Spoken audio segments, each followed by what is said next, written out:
आज के इस वीडियो में हम भगवान श्री कृष्ण के अनमोल वचनों पर चर्चा करेंगे। ये बात मैं गारंटी के साथ कहती हूँ कि आज आप अभी जिन्हें अपना सब कुछ मान रहे हो, कुछ समय पश्चात आप उनसे दूर चले जाओगे।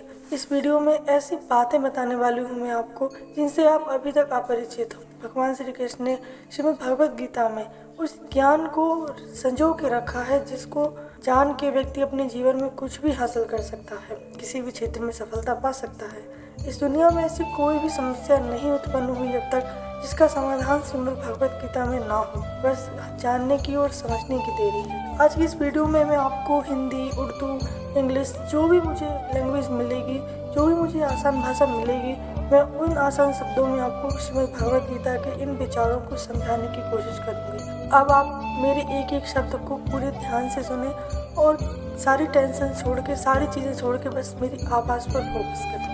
श्री कृष्ण कहते हैं, मैं सभी वेदों में से सामवेद हूँ, सभी देवों में मैं इंद्र हूँ, सभी समझ और भावनाओं में से मन हूँ, सभी जीवित प्राणियों में मैं चेतना हूँ।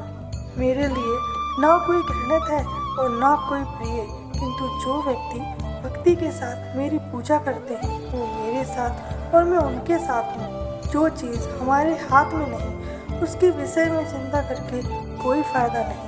केवल मन ही किसी का मित्र व शत्रु होता है। हम जो देखते हैं वो हम हैं और हम जो हैं हम उसी वस्तु को निहारते हैं। इसलिए जीवन में हमेशा अच्छी और सकारात्मक चीज़ों को देखें। लोग आपके अपमान के बारे में हमेशा बातें करेंगे। सम्मानित व्यक्ति के लिए अपमान मृत्यु के समान है। जो कोई भी जिस किसी भी देवता की पूजा विश्वास के साथ करने की इच्छा रखता है, मैं उसका विश्वास उसी देवता में ग्रहण कर देता हूँ। मनुष्य अपने विश्वास से निर्मित होता है। जैसा वो विश्वास करता है वैसा ही वो बन जाता है।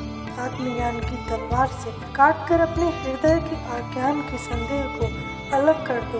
अनुशासित रहो, उठो। भगवान श्री कृष्ण कहते हैं कि एक उपहार सभी को अच्छा व पवित्र लगता है जब वह दिल से किसी सही व्यक्ति को सही समय और सही जगह पर दिया जाए, और जब उपहार देने वाला व्यक्ति का दिल उस उपहार के बदले में कुछ पाने की उम्मीद न रखता हो।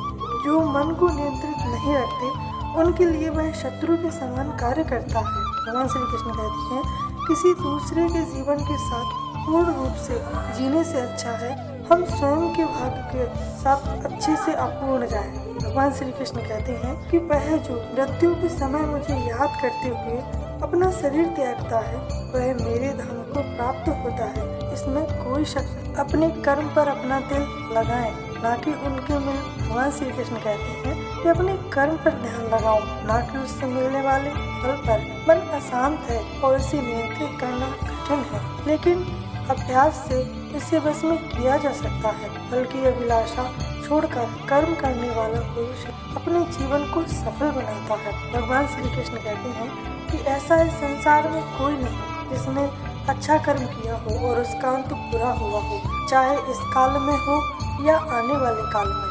क्रोध से भ्रम पैदा होता है, भ्रम से बुद्धि व्यग्र होती है। जब बुद्धि व्यग्र होती है तब तर्क नष्ट हो जाता है, और जब तर्क नष्ट हो जाता है तब व्यक्ति का पतन होने लगता है। अगर आप अपने लक्ष्य को प्राप्त करने में असफल रह जाते हो तो अपनी रणनीति बदलिए, ना कि लक्ष्य। स्वार्थ से भरा हुआ कार्य इस दुनिया को कैद में रख देगा। अपने जीवन से स्वार्थ को दूर रखें, बिना किसी व्यक्तिगत लाभ